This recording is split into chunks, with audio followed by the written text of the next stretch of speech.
Could Arkansas potentially be a trap game for LSU? Host of Locked On Razorbacks, John Neighbors, joins Locked On LSU for a little bit of a crossover Thursday to preview the matchup, plus so much more on today's edition of Locked On LSU. You are Locked On LSU, your daily podcast on the LSU Tigers. Part of the Locked On Podcast Network, your team every day.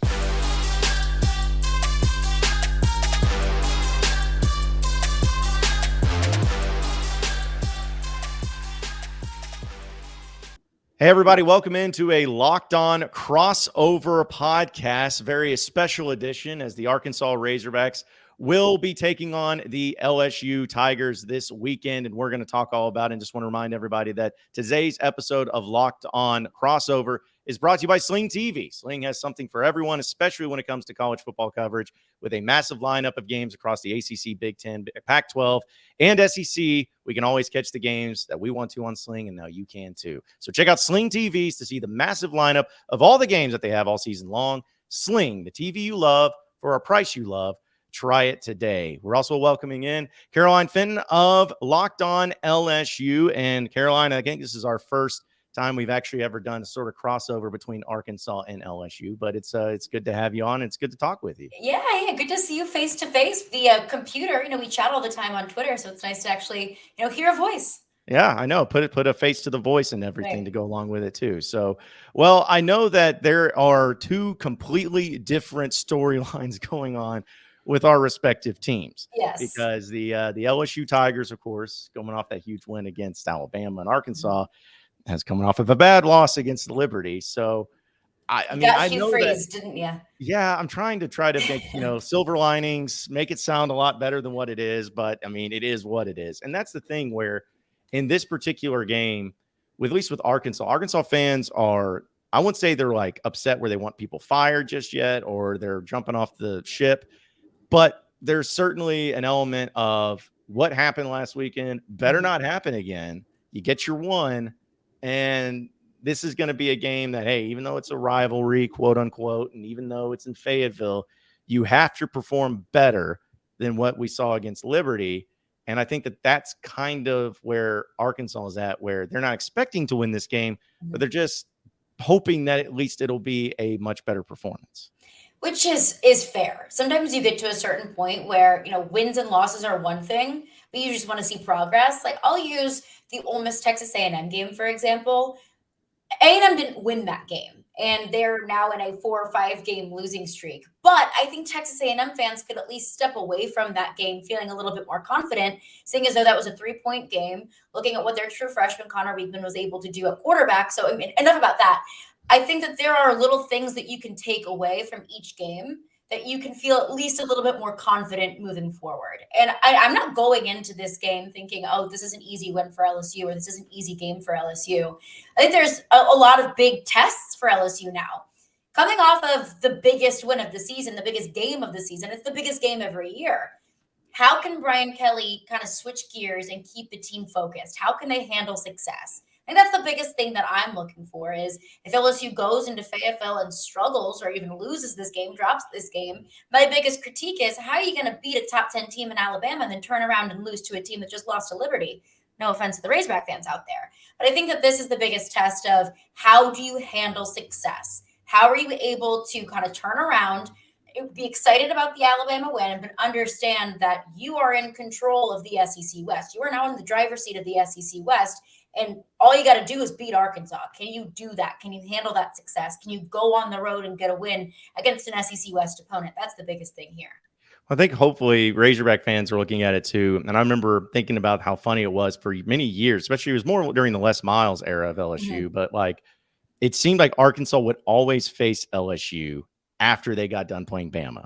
And there was always an element of when Arkansas would win those games when they shouldn't have. I think it was like in 2014, 2015, those particular years, it would be extremely frustrating for LSU fans because they're like, that we have to stop playing Arkansas after Bama because Arkansas cares a lot more about that rivalry game than LSU does. And they come in fired up. And if maybe there's a little bit of a hangover.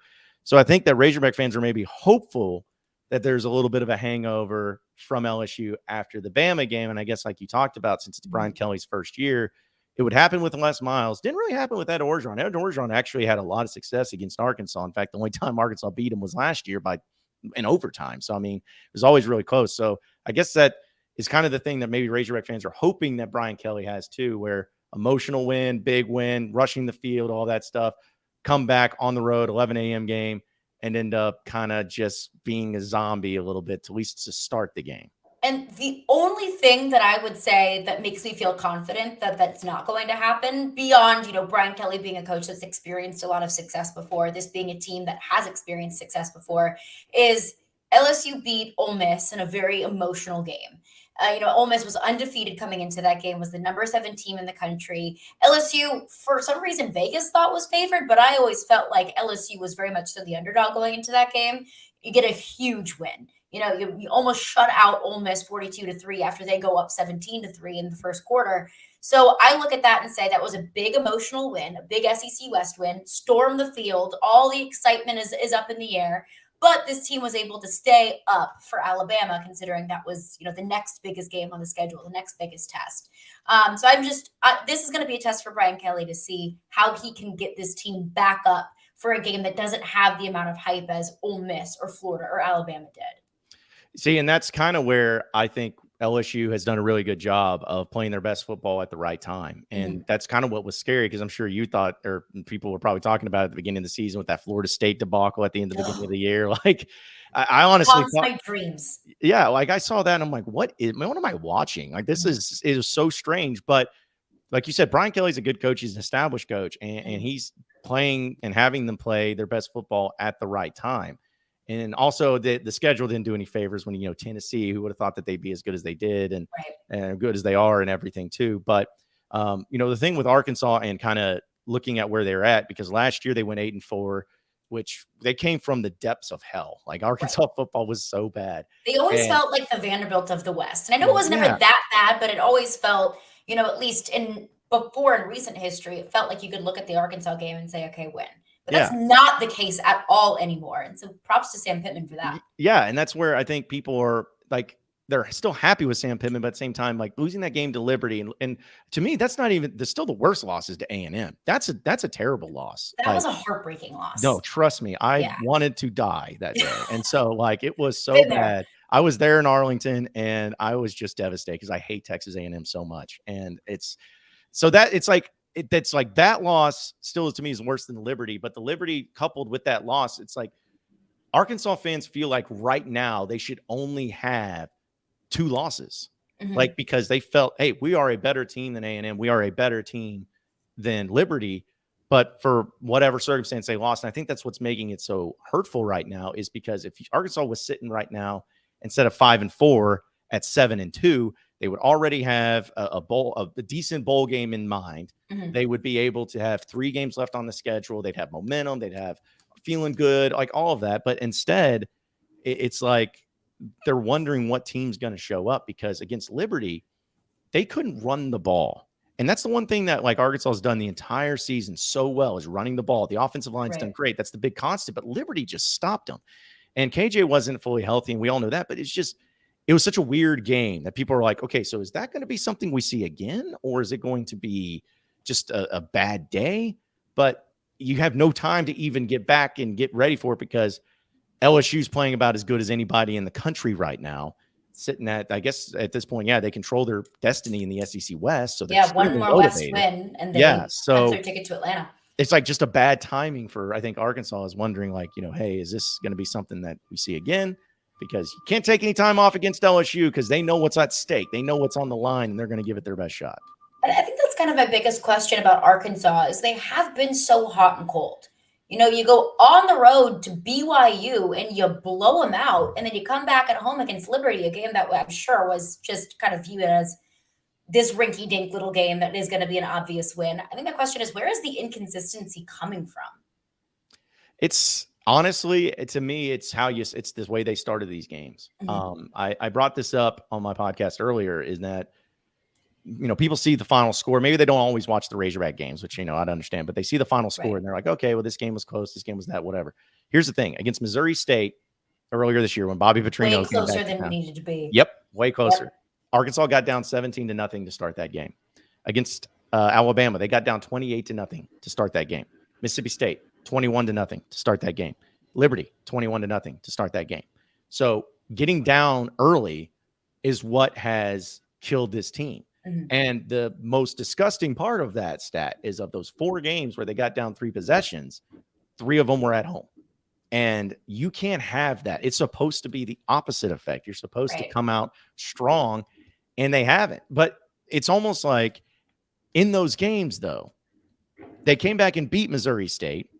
They came back against Alabama and was a 5-point game going into the fourth quarter. Yeah. Mississippi State, they didn't come. They had chances, but KJ Jefferson was out that game, so that was different. And then against Liberty, there were 2-point conversion away at the end from tying it. So it's just a weird thing where it's like they start terrible, but they always fight back. It's hard to even understand or try to figure out where they show they're at least good enough, but because of circumstances, they're just unable to finish, unable to put it together. Just have 4 quarters where they play good. And that's kind of similar to what I've noticed from LSU throughout this season is there have been so many games where LSU looks honestly bad, atrocious, either in the first quarter, first half, and they go down. You look at Mississippi State, the offense couldn't get much moving. And then in the second half, they come back and look like a different team.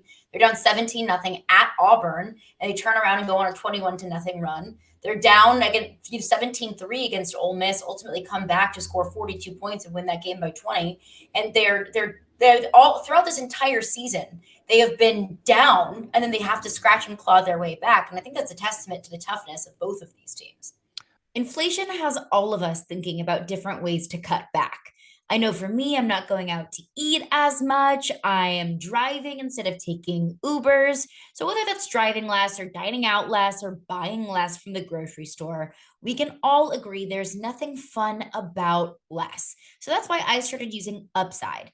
Upside is an incredible app for anyone who buys gas, groceries, or dines out.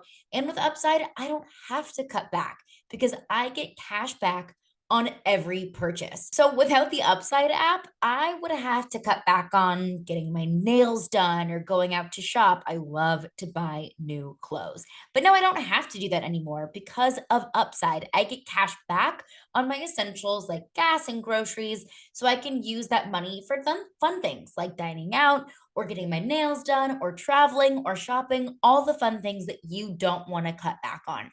So to get started, download the free Upside app. It is free. Just use my promo code LOCKED, LOCKED, and get $5 or more cash back on your first purchase of $10 or more.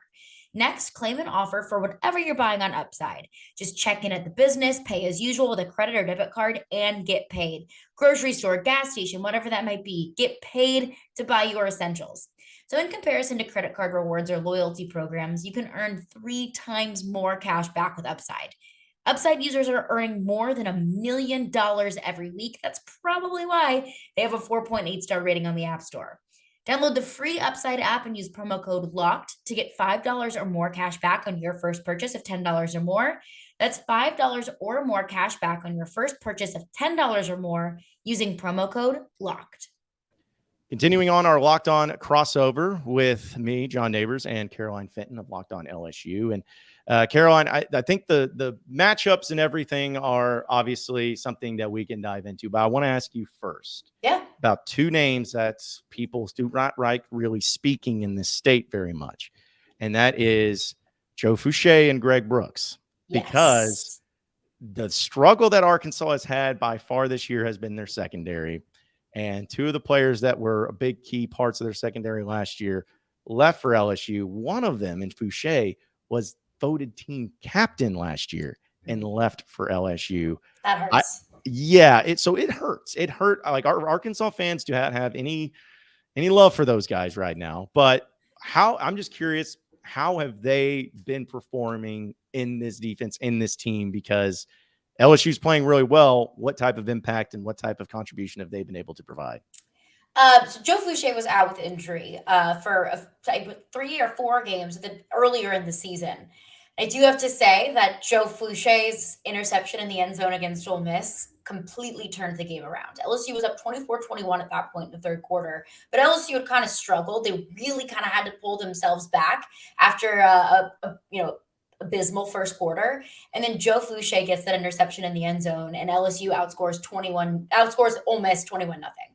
Joe Fouché and even Greg Brooks both have been invaluable to this team because the secondary was one area in particular that I was concerned about going into this season because it was almost completely comprised of true freshmen and transfer portal players. So I thought, how can this unit possibly come together and actually be a cohesive unit? And LSU being a school that's so known and having a reputation for its defensive backs, how is this LSU defense going to be able to be successful with a secondary that doesn't know each other and doesn't know this defensive system? But the secondary has been one of the best surprises of the year. And Greg Brooks and Joe Fouché have both been catalysts in that. They have been massive contributors to this football team. And I know that hurts. I mean, playing Alabama, Eli Ricks, being one of their starting corners on the day.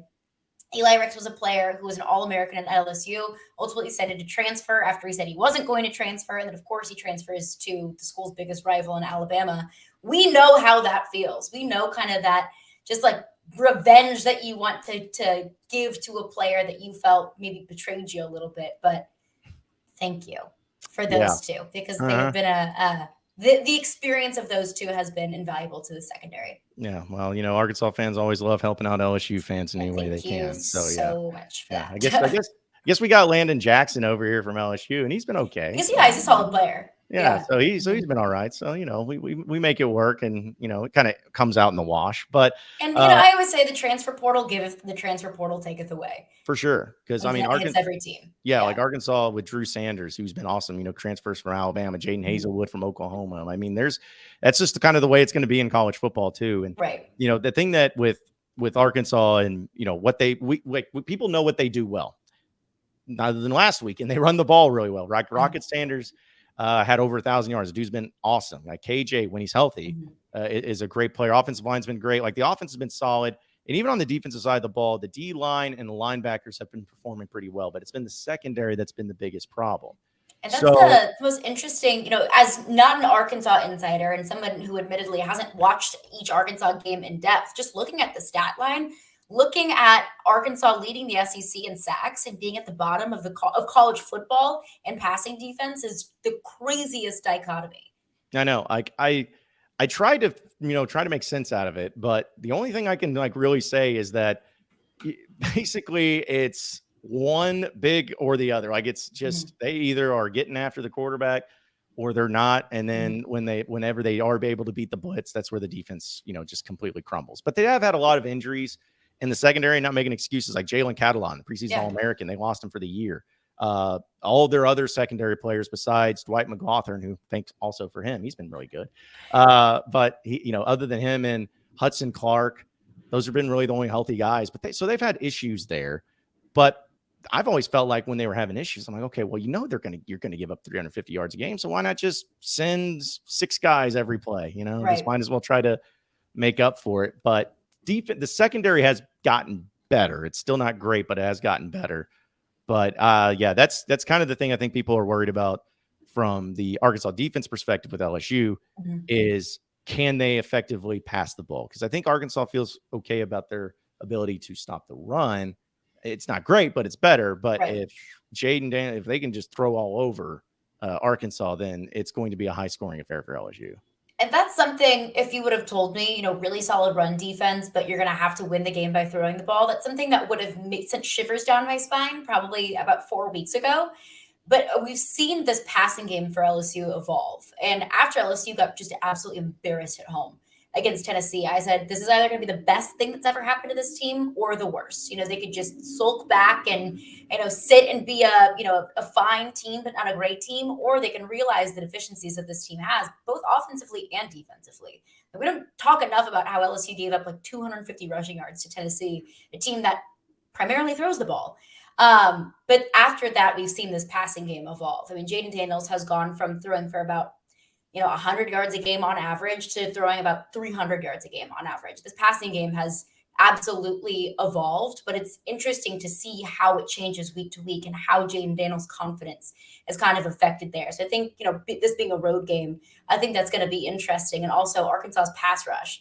how that kind of affects Jayden Daniels in the passing game. But I think another question that I have for you, Arkansas's offensive line is very intriguing to me because they can run block like better than any other offensive line that I've seen in college football. But the pass protection and getting up 5 sacks to Liberty, it's confusing to me. It's kind of the same dichotomy as the defense is what is this offensive line and how does KJ Jefferson's performance, how is it affected by that?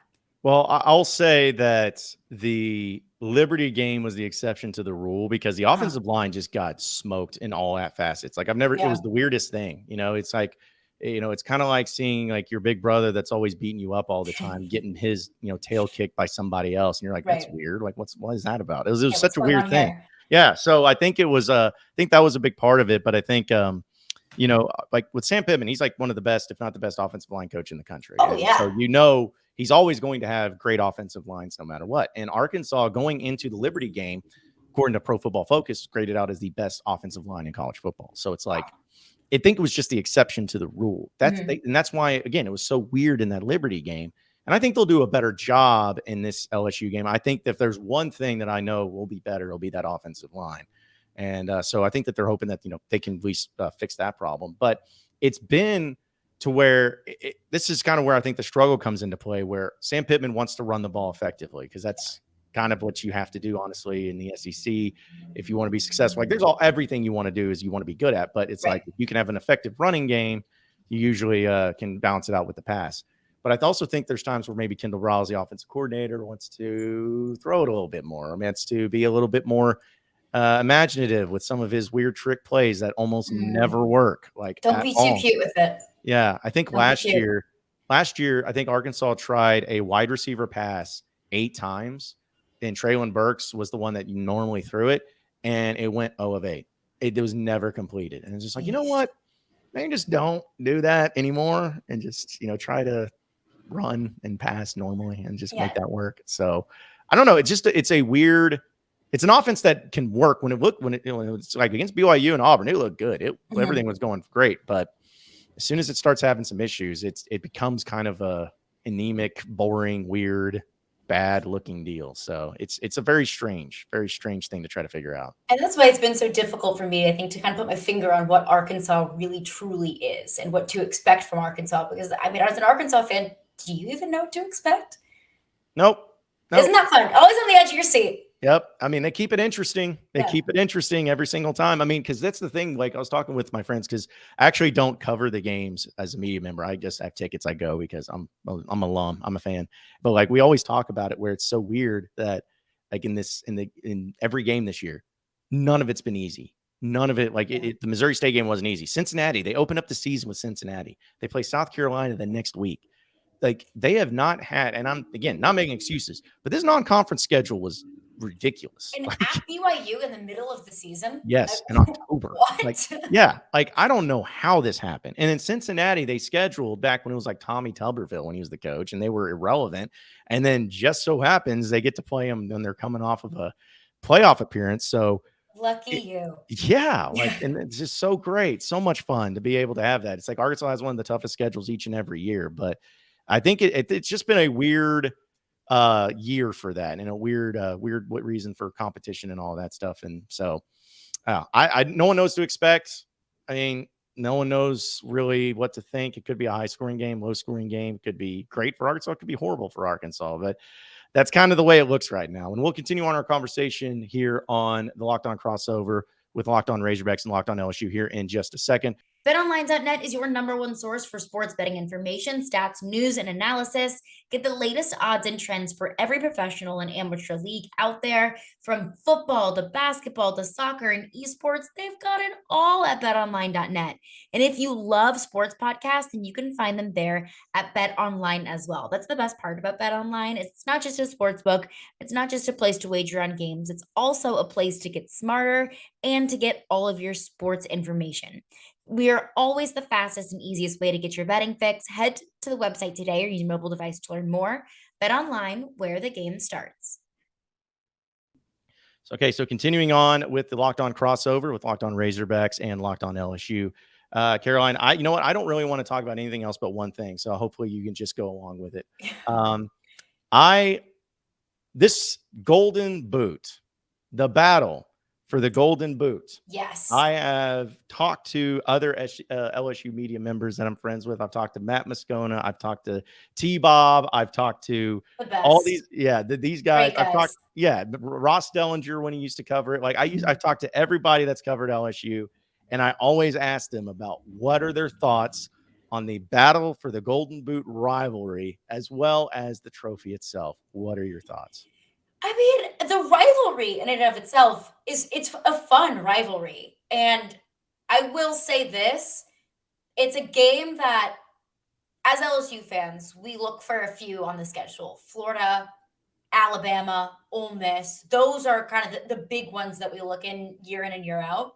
And the Arkansas game is probably below that, with Texas A&M as an LSU fan. And that's not a knock on Arkansas. It's just, I think, more so a testament to the lopsided history of the matchup, which has been more interesting in the last couple of years. I think the trophy itself is sick. I think it's awesome. And I love a rivalry that has a trophy. And if we could have every rivalry have a trophy attached to it, I'm all for it. I mean, like getting the trophy back in our possession, yeah, that's great and all. It's more so about the win. It's more so about what the win represents, at least for LSU this year. They win and they're in the SEC championship. But I love a trophy. Give me all the trophies. I think it's fun. Yeah, well, it's funny. On my radio station here in Little Rock, David Basil's the one that designed it and put it together and all of that. And well, so tell him that I give him the stamp of approval because I'm sure he's been searching for it for me for so long. Trust me, he will take it. He's one of those guys that he will take all those compliments too. Are people anti-boot? No, it's not that they're anti-boot. It's just you have to it's different because, and this is something that's hard to explain sometimes to people outside of Arkansas, but it's like Arkansas doesn't have a rival. They don't. Yeah. Like I know that like we talk about LSU and all that stuff, but it's like Missouri? There's no rivalry with Arkansas where the other team hates them as much as they hate them. Like there's not like where the number one team they hate the most is Arkansas. Like there's not a single person out there that's going to say, the number one team I hate is Arkansas. Like no one's saying that. So it's kind of like Arkansas just hates everybody. That's the way I look at it. It's like we just hate everybody equally. But I think that might be even more fun. It can be, but sometimes it's like, but the problem, this is where it really became bad, is where they took the LSU Arkansas game off of the day after Thanksgiving, where it used to be forever. Mm-hmm. And they're like, okay, well, LSU, you get A&M, and Arkansas, you get Missouri. Oh, fun. That's really going to get everybody psyched for the rivalry weekend. You got the Iron Bowl, you got the Egg Bowl, you got all these other great rivalries, and Ohio State, Michigan, even. Yeah, it's like, but you guys get Missouri, so you should be happy with that. It's like, ew, no, like because no one's going to want to travel to Columbia, like no one's wanting. It's just, it's not as fun. So I think that's what made people sour a little bit more on the LSU game. Not that to say that they don't care and they still don't like LSU and all that stuff, right. But it's like that was kind of the most fun that they would have is when that game was at the end of the season. And I think that, to your point, that game being moved does take away a little bit of the grandeur from it all. Because whenever LSU's new rival became Texas A&M, we were like, what? Is it just because like we're 4 hours from College Station? Is it just a proximity thing? Well, that's or is it everyone else has a bigger rivalry? Like Ole Miss has a bigger rivalry with Mississippi State. Alabama has a bigger rivalry with Auburn. Florida has their rivalry with Florida State. Is it just like we're just second in line? But I think Texas A&M has kind of become more of a bitter rivalry just because of the way that it's played out. I mean, you look at the 7 overtime game, you look how it's kind of been a back and forth game between LSU and Texas A&M, so it's been made more fun. But as somebody who's from Missouri and grew up in Missouri, I think those in Columbia take that game much more seriously than maybe you in Fayetteville does. Yeah, which I guess is kind of how LSU felt about Arkansas. So it's kind of like they cannot understand where they're coming from. But, well, it's funny you brought up that 7 overtime game because I know Razorback fans, like that's another reason why they hate that rivalry even more is because of that stupid 7 overtime game. And the reason being is it sounds dumb, but the reason being is because Arkansas in 2001, 2002, and 2003 played in a 7 overtime game, a 6 overtime game, and a 7 overtime game. No way. 3 straight years. First one was 0-1 against Ole Miss and Eli Manning. With Matt Jones was the quarterback. Matt Jones was the quarterback at Arkansas for all 3 of them. Next, and it's all on the road too. This was what was crazy. It was at Ole Miss. Arkansas wins 7 overtimes. The next year, they play Tennessee on the road. Goes to 6 overtimes. Arkansas misses a field goal. They end up losing that one. Way. And the next year, they play Kentucky when Jared Lorenzen was at Kentucky in Lexington. And that game goes to 7 overtimes that Arkansas wins. So that was kind of our thing. Like, we were the only teams to be a 7 overtime, 6 overtime squad. And then everyone starts talking about LSU and A&M, and they changed the rules because of that game for overtime, which I hate. You totally got chipped. Yeah. It's like we were the OGs of the 7 overtimes. Like, and I didn't even know that, to be completely honest with you. Yeah. I mean, that's what people forget about. Like, it was crazy. Like, it just that is wild. Yeah. And like, now I feel like everybody knows about the LSU A&M 7 overtime game. Exactly. And that's what everyone was like, man, you guys just need to know what your history is about. Now the rules changed. Yeah. And I'm sorry. I don't know how you feel about it. I hate the new rule. I hate the new rule. I was like, because how many times we were talking about 4 times in like 50 20-year years. history. Yeah. In 50 years. Because you even have to date back. Because I think before Arkansas's 7 overtime game, the longest was 5 overtimes in like 1988 or something crazy like that. But we're talking about like the smallest of examples. And now with this 2-point stuff and all that, I don't know. It takes away from the excitement of everything too. So. And the fact that it happens so infrequently and how fun that was. I understand protect the players. That's the most important thing first and foremost. But I think if you asked a player that played in that game on either side, they'd say, man, like that is one game that I look at on my career and say that was a fun one. I know. Yeah. But unfortunately, it's not that way anymore. So, well, before we wrap, soft, haven't we? I know. Before we wrap up, just out of since we can look at the game itself between Arkansas and LSU this weekend, what do you think happens? I mean, I feel like you're probably going to have LSU winning, but what do you think happens in this game? I think it's going to be an interesting game at least because I'm looking at 2 teams that have gotten off to slow starts throughout this entire season. I think it might be close at halftime, but LSU has proven that they are absolutely a second half team. I mean, they scored 18 of their 32 points in the fourth quarter alone against Alabama. I don't have the stats from the full season, but they've scored a majority of their points in the second half. So I wouldn't be surprised if it's like a 3-point game, a touchdown game at the half, and LSU pulls away. So I'm going to say 45-28 LSU. I think that LSU keeps it rolling. I think the momentum keeps going into Arkansas, knowing what's on the line here. Yeah, it's really hard for me to pick Arkansas to win this one just because of what we saw against Liberty. If Arkansas would have performed better against Liberty and won that one, maybe in a convincing way, I'd feel differently. Right. But it's just tough right now. So I think something like your score would make sense. And but I'm hoping, that's what I'm hoping for. It's got KJ's healthy, although I just saw right now that looks like he's still lingering his injury. But if he can't go or if he's not 100% healthy, it may be bad. But I'm going to assume that he's going to be healthy. So if he's healthy, I say something like LSU wins this one like 38-24, 38-21, something like that.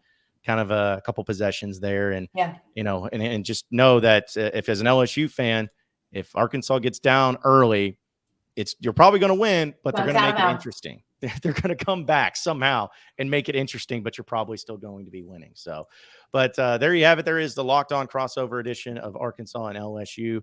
Caroline, let everybody know that if they want to listen to the Locked On LSU's podcast as well as all the other stuff you have going on, let them know about it.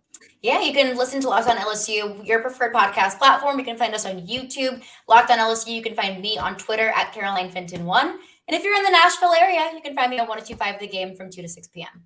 There you go. And I'm John Neighbors. You can find me on the Locked On Razorbacks podcast via YouTube as well and wherever podcasts are found. You can also follow me on Twitter at BuzzJohnNeighbors. And you can also check out my radio show of Out of Bounds from 1 to 4 each and every weekday afternoon on 103.7 The Buzz and 103.7thebuzz.com here in Arkansas. Caroline, appreciate it. Enjoy the weekend. And we look forward to catching up with you once basketball season comes around. Yeah, appreciate you. Enjoy the game this weekend.